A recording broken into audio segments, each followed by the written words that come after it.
क्योंकि न्यूज़पेपर का जो मेन ऑब्जेक्टिव होता है वो केवल प्रीलिम्स बस के लिए नहीं होता है, वो किसके लिए होता है, ओवरऑल आपकी पूरी की पूरी प्रिपरेशंस के लिए होता है। इट मींस प्रीलिम्स में भी काम आएगा, मेंस में भी आएगा, इंटरव्यू में आएगा, प्लस जो हम लोग पर्सनालिटी डेवलपमेंट पे वर्क करते हैं ना कि यार जैसे अभी मेंस का रिजल्ट आया यूपीएससी का कल परसों, ठीक है, अब हमारा फोकस कहाँ पर जाएगा, पूरा इंटरव्यू की तरफ जाता है। अब होता क्या है कि स्टूडेंट्स के पास जब सडनली चैलेंजेस ऐसे आते हैं कि यार मैं सर अपनी पर्सनालिटी डेवलप कैसे करूं, अब किसी भी मेजर इशूज के बारे में मुझे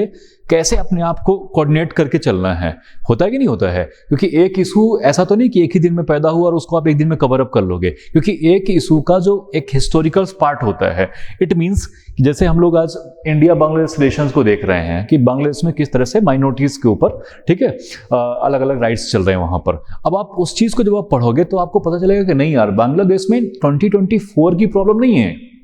ना, नेक्स्ट ईयर जो 2025 आना तब उसकी प्रॉब्लम नहीं है, प्रॉब्लम उसके हमें तो जड़ में जाना, रूट में जाना पड़ता है। रूट कहां से निकल के आती है,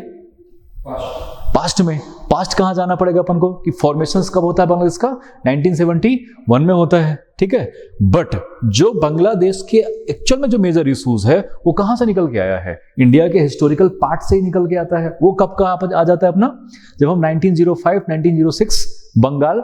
विभाजन पढ़ते हैं, डिवाइजन पढ़ते हैं कि किस तरह से बंगाल को 2 पार्ट्स में डिवाइड किया गया था। अब वहां से जब आप चीजों को देखोगे ना तब आपको पूरा एंगल समझ में आता है कि अच्छा जो मेन रीजन्स हैं आज बांग्लादेश के रूट्स वहां से निकल के आती हैं और आज एक्सट्रीमिस्ट किस तरह से बांग्लादेश को पूरी तरह से इन्फ्लुएंस में लेके रख